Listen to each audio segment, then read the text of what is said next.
Funding एक company को अपनी जर्नी में कई बार खुद को बड़ा करने के लिए फंड्स रेज करने पड़ते हैं। तो इस वीडियो में हम दो तरह की फंडिंग्स के बारे में जानने वाले हैं, जो कि है सीड फंडिंग और क्राउड फंडिंग। हेलो दोस्तों, मैं हूं प्रीतम और आप देख रहे हैं upcoming entrepreneur. So without any further ado, let's get into the video.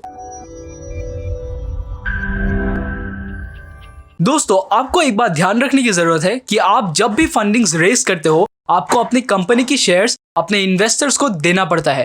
और जब आप ज्यादा फंडिंग रेज करोगे, आपको उतने ही शेयर्स डाइल्यूट करने पड़ेंगे, मतलब उतने ही शेयर्स देने पड़ेंगे। और अगर आपने अपने इन्वेस्टर्स को ज्यादा शेयर्स दे दिए तो कंपनी की कंट्रोल, मतलब कंपनी में जो डिसीजंस लेना है, वो कंट्रोल आपके हाथ से निकल जाएगी। तो सीड फंडिंग क्या है? जब भी एक स्टार्टअप शुरू होता है, वो अपने इनिशियल स्टेज में या तो बूटस्ट्रैप का इस्तेमाल करता है, जिसमें वो खुद का पैसा या अपना पैसा बिजनेस में डालता है। और अगर आपको बूटस्ट्रैप के बारे में और अच्छे से जानना है तो इस वीडियो को जरूर देखिए, क्योंकि इस वीडियो में मैंने बूटस्ट्रैप को बहुत ही अच्छे से एक्सप्लेन किया है। और कई कंपनीज अपने शुरुआती दौर में ही फंडिंग रेज करते हैं, और जब वो कंपनी अभी तक एक सीड है, मतलब वो बीज है, वो बीज से अभी तक पेड़ नहीं हुआ है, उस स्टेज में जब वो फंड्स रेज करता है, उसे ही सीड फंडिंग कहा जाता है। एक कंपनी की मोस्ट अर्लीस्ट स्टेज में, मतलब अभी अभी कंपनी जस्ट शुरू हुई है, उस स्टेज में जब उसको फंडिंग मिलती है, उसे ही सीड फंडिंग कहा जाता है। और सीड फंडिंग सबसे रिस्की भी होता है, लेकिन रिस्क है तो रिस्क है। और जब कोई कंपनी सीड फंडिंग रेज करता है, वो अपने कुछ शेयर्स इन्वेस्टर्स को दे देता है। और 2020 में जो एवरेज सीड फंडिंग की अमाउंट थी, वो है $2.2 मिलियन।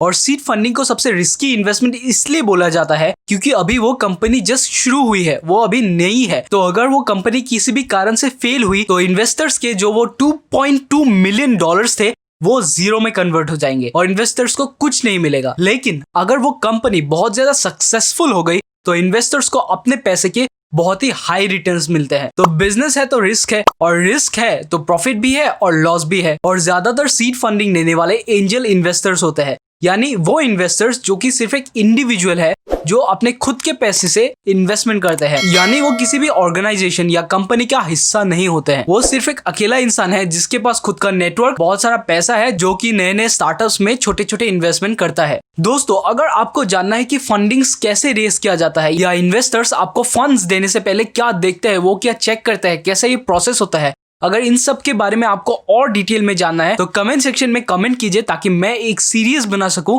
ताकि आप लोगों को और ज्यादा नॉलेज मिले और आपको फंडिंग रेज करने में हेल्प हो। तो अब हम जानेंगे कि क्राउड फंडिंग्स क्या होती है। तो जैसा कि नाम में ही है, क्राउड मतलब भीड़ और फंडिंग मतलब पैसा ही पैसा होगा। तो क्राउड फंडिंग में एक एंटरप्रेन्योर एक कलेक्शन ऑफ पीपल से, मतलब एक क्राउड से कोई भी अमाउंट रेज कर सकता है। और ये जो लोग होते हैं, ये अपनी मर्जी से कोई भी अमाउंट दे सकते हैं। और ये जो इतने सारे लोग थोड़े थोड़े अमाउंट्स कंट्रीब्यूट करते हैं, ये मिलके एक बहुत ही बड़ा फंड बन जाता है, बिल्कुल म्यूचुअल फंड्स की तरह। तो दोस्तों, क्राउड फंडिंग 3 तरह के होते हैं, जिसमें लोग कोई भी अमाउंट अपने मर्जी से हमें डोनेट करते हैं कोई भी एक कॉज के लिए। और इस फॉर्म ऑफ क्राउड फंडिंग में हमें लोगों को कुछ रिटर्न में देना नहीं होता है। और डोनेशन बेस्ड क्राउड फंडिंग में कई बार फ्रॉड्स भी हो जाते हैं। अगर मैं आपको डोनेशन बेस्ड क्राउड फंडिंग का एग्जांपल दूं, तो जैसे कि कोरोना के टाइम में बहुत लोगों ने पीएम केयर फंड में डोनेशन दिया था, तो ये एक तरह की क्राउड फंडिंग ही थी। तो इसी तरह डोनेशन बेस्ड क्राउड फंडिंग से कोई भी ऑर्गेनाइजेशन फंड्स रेज कर सकती है। हमारी दूसरी तरह की क्राउड फंडिंग है